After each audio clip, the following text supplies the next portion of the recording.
그의 아내와 그의 모든 소유를 보내었더라. 아멘. 아멘. 하나님의 은혜가 이부 예배 가운데 함께하기를 간절히 소원합니다.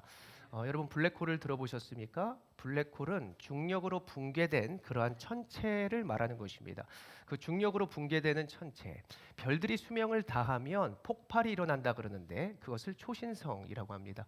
초신성이 되면 가루가 되고 중력이 굉장한 힘과 에너지를 발휘하게 되는데 그때의 강력한 폭발로 인하여 강한 중력과 힘이 발생한다고 하는 것이죠. 그러면 그 곁에 있는 또 힘없는 행성들과 또 생명을 다한 행성들이 그 중력으로 인하여 또 폭발이 일어나고 또 그 폭발이 중력을 만들어내면서 그 주변에 있는 것들을 흡수하기 시작한다라고 하는 것입니다. 이것은 1967년 존 휠러라고 하는 사람이 중력의 덩어리라고 해서 블랙홀이라고 하는 이름을 명하였다고 합니다. 자, 이것을 보면 이 블랙홀이 어떤 것과 같습니까? 이 세상의 죄와 같은 것이죠. 죄가 우리를 끌어들이는 것입니다. 우리가 힘이 없고 연약할 때, 우리의 성령의 충만함이 점점 줄어들었을 때 세상을 딱 바라보며 우리는 유혹을 당할 수 있는 것이죠. 죄 가운데 빠져버릴 수 있습니다. 우리는 넘어질 수 있습니다. 우리는 실수할 수도 있게 되어지는 것이죠. 여러분, 그런데 블랙홀이 어떻게 사람 눈에 발견되었을 수 있었겠습니까? 우리가 어떻게 우리의 죄를 발견할 수 있을 것입니까? 그것은 바로 블랙홀 주변에 큰 빛이 있었기 때문입니다. 그 빛이 있었기 때문에 사람이 이렇게 망원경으로 바라보면서 아, 저게 블랙홀이구나 라고 하는 것을 보게 되었다는 사실이죠. 그리고 블랙홀 주변에는 이 사건의 지평선이라고 하는 테두리가 있는데 우리가 그것을 잘 보고 그 행성들이 잘 보고 그 안으로만 들어가지 않는다면 블랙홀로 빨려 들어가지 않는다고 합니다. 사건의 지평선 또한 그것이 딱 빛으로 인하여 눈에 보이게 되면서 아, 그 안으로 들어가면 큰일이 나는구나. 우리가 만약 블랙홀에 빠질 수 있는 위기에 처한다면 그 지평선만 보더라도 우리는 그 블랙홀에 빠져들지 않을 수 있는 것이죠. 제가 이 블랙홀이 죄와 같다 그랬습니다. 그렇다면 하나님께서 그 죄를 분별하고 바라볼 수 있도록 무엇을 허락하셨습니까? 따라합니다. 빛을 허락하셨다. 말씀을 허락하셨다. 예수를 허락하셨다. 믿으시기를 바랍니다. 자, 우리에게 이분이 있어요. 요한복음 8장 12절의 말씀 읽겠습니다. 시작. 예수께서 또 말씀하여 이르시되 나는 세상의 빛이니 나를 따르는 자는 어둠에 다니지 아니하고 생명의 빛을 얻으리라. 아멘. 하나님은 우리의 모든 상황 가운데 하나님의 생명의 지평선을 허락하여 주시고 우리가 하나님께로 나아가면 생명을 잊고 세상으로 나아가면 멸망을 받고 그러나 하나님은 우리를 생명의 길로 인도하여 주실 것을 꼭 믿으시길 바랍니다. 자, 말씀의 시작을 블랙홀이라고 했기 때문에 저는 우리의 인생을 공전이라 말하고 싶습니다. 자, 공전이 무엇입니까? 계속해서 회전하여 도는 거예요. 태양을 중심으로 하여서 지구가 계속해서 돌아가는 그 과정을 말하는 것입니다. 저는 우리의 과정이 하나님 곁에서 계속해서 살고 있는 과정이라고 여기는데 오늘 말씀을 통해서 우리가 어떤 믿음과 어떤 삶을 살아가야 할는지를 깨닫고 도전받는 은혜의 시간이 되길 원합니다. 자, 본문 10절을 같이 읽고 시작해 봅시다. 읽겠습니다. 시작. 그 땅에 기근이 들었으므로 아브라함이 애굽에 거류하려고 그리로 내려갔으니 이는 그 땅에 기근이 심하였음이라. 아멘. 아브라함이 하나님의 인도하심을 받고 그렇게 해서 계속 나아갔는데 지금 그에게 나타난 일이 무엇이에요? 기근이 나타났다는 것입니다. 배고프고 굶주리고 목마름이 있는 그곳에 도착했다는 것입니다. 여러분들 만약에 누구야 이렇게 불렀어요. 부모님이 나를 불렀어요. 그때 내가 다 갔는데 뭐 먹을 것도 없고 아무것도 없고 공허하고 마치 이거 죽으라고 해놓은 그런 환경에 나를 부르셨다면 여러분들 어떤 생각과 마음이 드시겠습니까? 뭐야, 이러려고 나 불렀어? 이러려고 나 인도했어? 이러려고 하나님이 나를 책임진다고 하셨어? 이렇게 여러 가지들을 불평하고 판단하는 생각을 가질 수 있을 것입니다. 자, 이러한 상황과 이런 이유, 그렇다면 여러분들의 삶을 한번 돌아보십시오. 하나님 나를 구원해 주셨다고 하는데 내 인생이 왜 이럴까? 여러분, 구원받은 백성으로서 지금 즐겁고 평안한 일이 많아요? 어렵고 힘든 일이 많아요? 말 안 하면 어렵고 힘든 일이 많은 거예요, 여러분. 이만큼 좋으려고 놀이공원에서 우리 뭡니까? 몇 시간을 줄을 서는 것입니다. 그 좋은 것 하나 타려고 아이들을 위해서 그래 너희들은 화장실 다녀오고 뭐해? 앉아 있어. 엄마 아빠는 거기서 줄을 서고 있는 거예요. 정말로 힘든 것들이 너무나도 많은 이러한 세상을 살고 있는 것이 바로 우리의 인생이다. 그런데 하나님께서는 이러한 어려움과 문제를 두신 이유가 있습니다. 그것은 무엇이냐면 내가 하나님을 깨달을 수 있도록, 그리고 주변이 나를 통해서 하나님을 깨달을 수 있도록 하나님이 이 모든 문제와 수고를 주신 이유는 다 이유가 있다는 것을 여러분들 믿으시기를 바랍니다. 여러분들이 자녀들에게 고생하고 때로는 외면하고 그대로 두는 이유가 다 있잖아요. 그렇죠? 다 이유가 있는 것이다 라고 하는 믿음으로 여러분들 살아가시기를 바랍니다. 자, 베드로전서 4장 6절 하반절 말씀 한번 읽어보겠습니다. 시작. 이는 육체로는 사람으로 심판을 받으나 영으로는 하나님을 따라 살게 하려 함이라. 아멘. 여러분 지금 하나님을 따라왔고 이 자리에서도 끝까지 하나님을 따라 구원의 확신에 이르기를 간절히 소원합니다. 자, 첫 번째로 저를 따라했으면 좋겠습니다. 따라합니다. 믿음을 지키라. 네, 우리는 살아가면서 믿음을 지켜야 합니다. 그런데 믿음을 지키려 하는데 지키려 하는 우리를 누가 공격해요? 세상이 공격하죠. 우리의 옷이 깨끗하면 세상은 어떻게 해요? 우리의 옷을 흙탕물로 물들이고 싶어 합니다. 왜 세상 사람들이 사람이 넘어지면 걱정보다 먼저 웃는지 아십니까? 사람의 죄성 때문이에요. 우리가 너무나 깨끗하고 바르게 서려고 할 때는 세상은 우리를 삐뚤게 하려고 하는 이러한 모습들을 가지고 있는 것이 세상입니다. 자, 오늘 아브라함이 선 그곳은 분명히 하나님이 보내신 곳이었는데 그곳을 가보니까 세상이 삐뚤어져 있어요. 기근이 되어 있고 세상 사람들이 지금 어떻게 아브라함과 그의 아내 사례를 보고 있었냐면 삐뚤어진 눈으로 이렇게 쳐다보고 있었습니다. 아브라함이 계속해서 보니까 누구를 더 주목해서 보느냐? 아내 사례를 주목해서도 보는 거예요. 그 이유가 무엇이었을까요? 너무나 이뻤기 때문입니다. 지금 아브라함의 나이가 75세가 넘었는데 지금 아브라함이 보기에도 그녀는 어땠을까요? 이뻤어요. 고대 사회에는 약 10대 후반에서 결혼해서 이제 20대 때 보통 다 결혼 끝나거든요. 그렇다면 아브라함은 지금 아내 사례를 얼마나 좋아하는 걸까요? 아니면 정말로 이쁜 걸까요? 여러분들의 가족들을 보십시오. 내 자녀가 항상 이뻐 보여요? 아니면 가끔은 안 이뻐 보여요? 가끔 밉잖아요. 가족들을 한번 생각해 보십시오. 오늘 아브라함의 눈에 콩깍지가 씌어도 굉장히 많이 씌인 것 같습니다. 굉장히 자신의 아내가 이쁘다고 생각했습니다. 그리고 그 사레라고 하는 것, 사라으라고 하는 이 원어를 보니까 이것은 통치자를 세우다, 지도자를 만들다라고 하는 뜻을 가지고 있거든요. 그러니까 그녀에게는 지성미, 모든 지혜와 지식도 갖춘 그러한 여인이라고 우리는 추측해 볼 수 있는 것입니다. 오늘 아브라함이 그의 아내를 보면서 무슨 말을 하는지 보십시오. 창세기 12장 13절의 말씀 읽어봅니다. 시작. 원하건대 그대는 나의 누이라 하라. 그러면 내가 그대로 말미암아 안전하고 내 목숨이 그대로 말미암아 보존되리라 하니라. 아멘. 그는 머리를 씁니다. 머리를 굴립니다. 너가 내 아내라고 한다면 나는 죽이고 너만 살릴 거야. 그러니까 너 그냥 내 누이라고 하자라고 말하면서 너도 살고 나도 사는 이런 세상의 머리와 생각을 하게 되어지는 것이죠. 자, 과연 이것이 하나님을 믿는 사람의 모습일까요? 하나님은 때로는 우리의 하얀 거짓말도 인정하실 거야 라고 해서는 안 됩니다. 하나님 앞에서 우리가 했던 모든 말과 행동이 과연 하나님께로부터 온 것인가, 세상에서 온 것인가, 여러분들은 늘 생각해야 해요. 오늘 말씀에서 이것을 보여주신 것은 아브라함이 믿음으로 있는 그대로 나아가기를 하나님은 원하셨는데 그는 그 주변의 환경으로 말미암아 이 세상의 방법과 그 지식으로 행동했다는 것을 우리는 말씀 가운데 살펴볼 수 있는 것입니다. 자, 잠언 3장 5절의 말씀, 전도자는 잠언 3장 5절을 무엇이라고 우리에게 말씀하는가 같이 읽어봅니다. 시작. 너는 마음을 다하여 여호와를 신뢰하고 내 명철을 의지하지 말라. 아멘. 그는 그의 생각을 의지했습니다. 세상을 의지했죠. 세상의 블랙홀을 바라보며 믿음이 요동했습니다. 그래서 그는 하나님의 모습과 방법대로 행할 것이 아니라 세상의 모습으로 행동해 나갔던 것이죠. 그래서 결과적으로 그의 의심했던 모습이 어떻게 됩니까? 믿는 믿음대로 되는 것처럼 의심은 의심하는 대로 결과가 나타나는 것입니다. 자, 창세기 12장 15절 하반절 읽겠습니다. 시작. 그 여인을 바로의 궁으로 이끌어 들인지라. 아멘. 자, 바로의 신하들이 바로에게 그 아리따운 사례를 바치게 되는 것입니다. 그때 아브라함의 마음은 어땠을까요? 야호, 나의 아내가 없어졌으니까 나는 자유다 이랬을까요? 세상의 모습이겠죠. 아내가 없는 집, 남편이 없는 집, 어때요? 신혼 때는 뭐 어떨런지 모르겠지만 아이들도 남편이 맡아주고 내가 그냥 친구들을 만나고 자유로 떠나면 그 마음 얼마나 상쾌해요? 아브라함이 과연 이런 모습이었을까?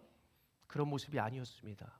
그녀는 하나님 다음으로 그가 너무나 사랑했던 여인이었고, 그리고 그 환경 가운데서도 그는 좀 하나님을 잘 믿고 따르기를 원했는데, 그는 자신이 그 모든 상황의 결과 때문에 실수했다는 것을, 넘어졌다는 것을 깨닫게 되는 것입니다.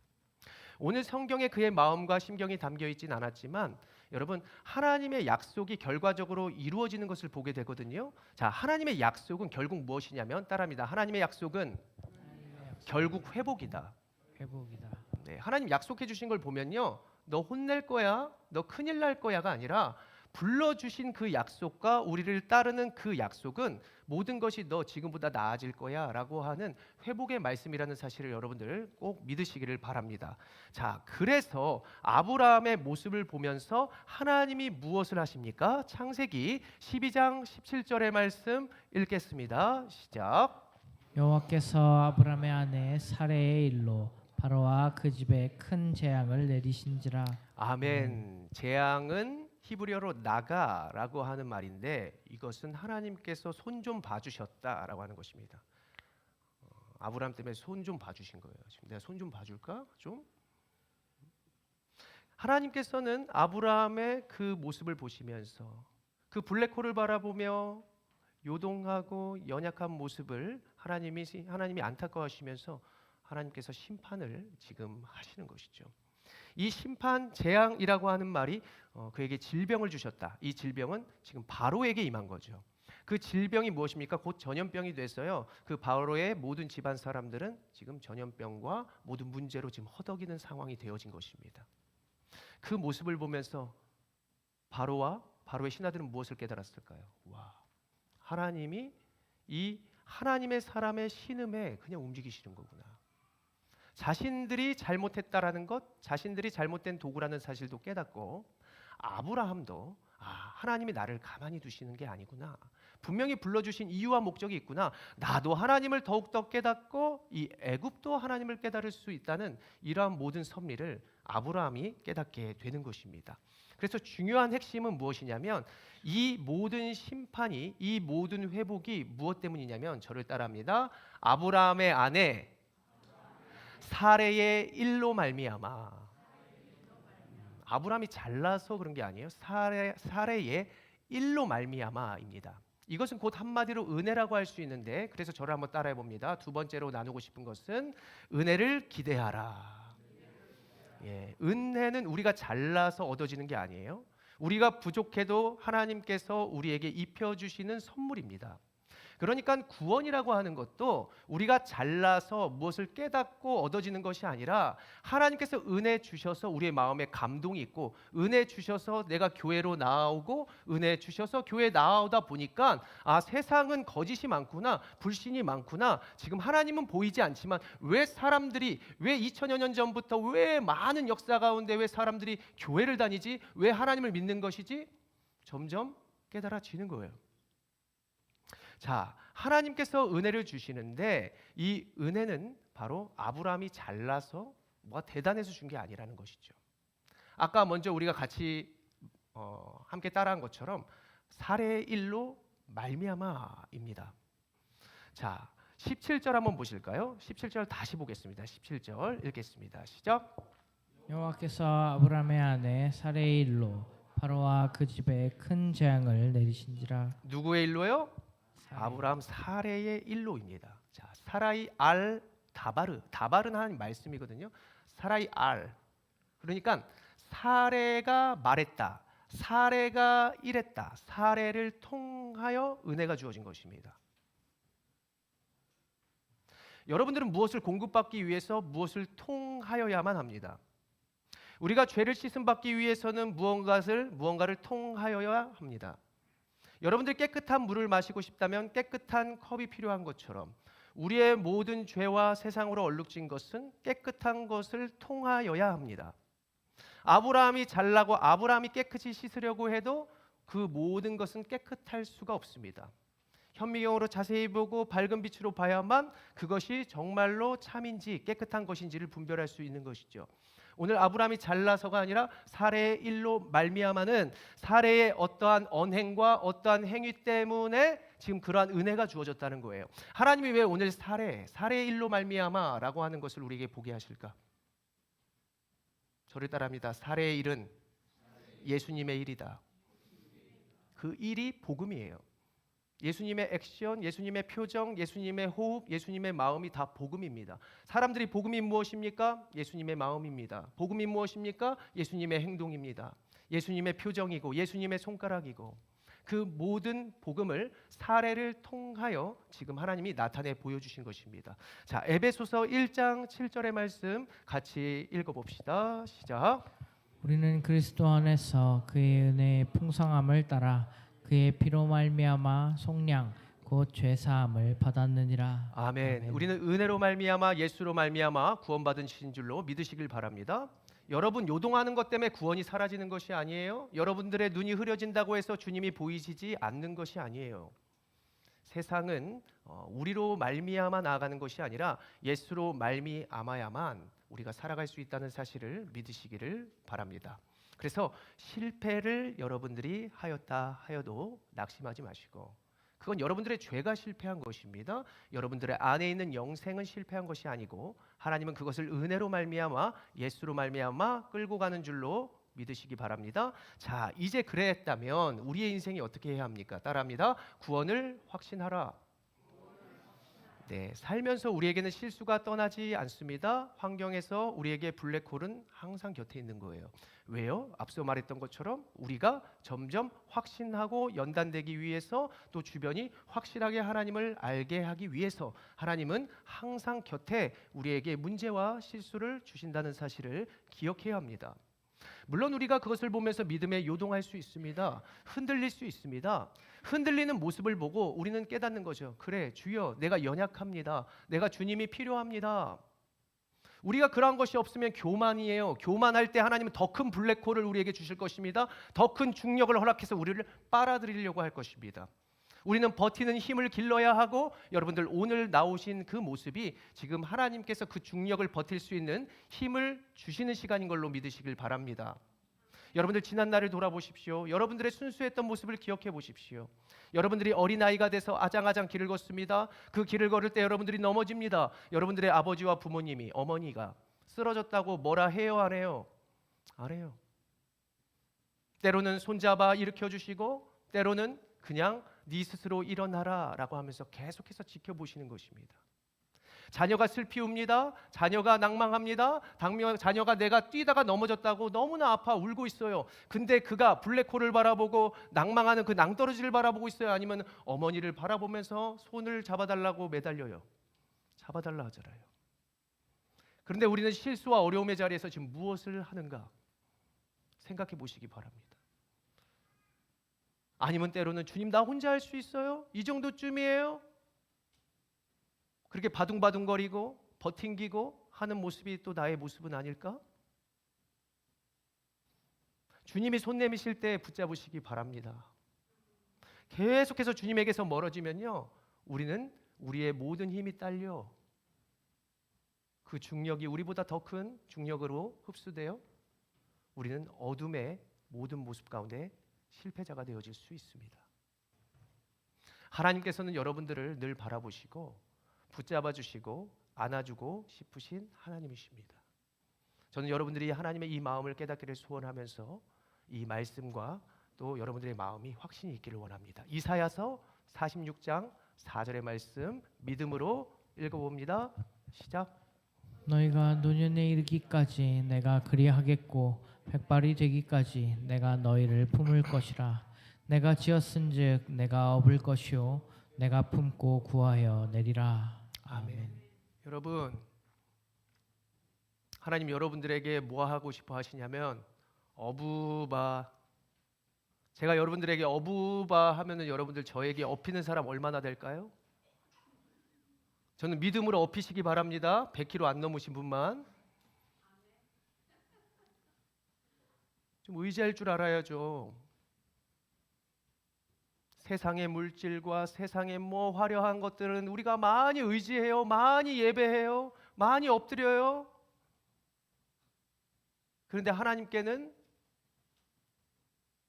우리가 어떻게 하고 있습니까? 하나님 어부바 하신단 말이에요.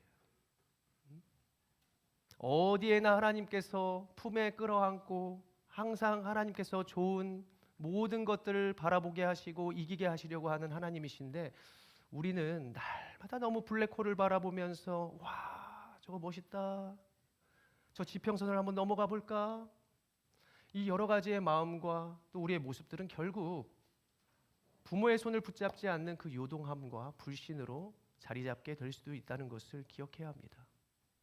우리가 이 시간 인정합시다. 하나님 앞에, 주님, 나 정말로 엎혀야 살 수 있어요? 주님, 나 주님 안아주시지 않으면 너무나 외롭고 힘들어요. 내가 그것을 그냥 세상의 것으로 덮었고요, 내 그 어려움을요 세상의 어떠한 또 다른 것으로 나는 욕심을 내며 살았던 모습이 있었습니다. 우리가 어디 가서 이런 말을 할 수 있겠어요? 저도 이제 부모님에게 그런 말 할 수 없어요. 혼자 감당하는 거예요. 그런데 하나님께서 왜 그러한 부모와 환경을 주셨는가? 따라합니다. 하나님을 더욱 의지하라고. 정말 하나님만이 아버지가 되신다는 사실을 하나님이 깨닫게 하려고 하나님이 모든 것을 허락하신 줄로 믿으시길 바랍니다. 그래서 앞으로 우리가 그 블랙홀 있다 하여도 그 곁에는 항상 밝은 빛이 있다. 그것을 분별할 수 있는 하나님께서 빛을 허락하여 주시고 늘 하나님께서 그 가운데에서 우리를 인도하시는 하나님이라는 사실을 꼭 믿으시기를 바랍니다. 그래서 오늘처럼 세상의 환경은 어쩔 수 없어요. 그러나 나는 그 가운데서 하나님께로 나아가야, 내가 그 밝은 빛이 여기에 있다.